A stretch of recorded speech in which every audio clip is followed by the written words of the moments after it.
तो भाई लोग, कमाल का वीडियो आप लोग की स्क्रीन में लगातार देखने को मिल रहा है। जी हाँ दोस्तों, आप लोग को बता दूं, इस वीडियो में सबसे पहले तो खेसारी लाल यादव के दमदार टीम नजर आ रहा है, जिसमें पवन पांडे, अखिलेश कश्यप, विवेक सिंह और नथुनिया जिस कंपनी से रिलीज हुआ है सारेगामा हम भोजपुरी पर, उसके मालिक बद्री झा जी। जी हाँ दोस्तों, इस वीडियो में 4 ऐसे शख्स नजर आ रहे हैं जो खेसारी लाल यादव के दमदार टीम के एक हिस्सा है।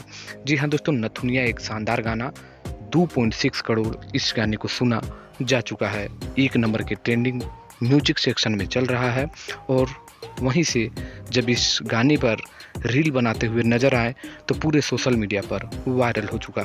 तो ये आप लोग को दिखाने के लिए मैंने चाहा क्यों ना आप लोग के बीच भी इस वीडियो को शेयर किया जाए, जहां पर खेसारी लाल यादव के सारे टीम मेंबर एक साथ नजर आए। तो आप लोग को इस वीडियो को कैसा लगा नीचे कमेंट करिए। ये वीडियो पसंद लगा तो लाइक करिए, ज़्यादा से ज़्यादा शेयर करिए। मिलते हैं नेक्स्ट वीडियो में, धन्यवाद।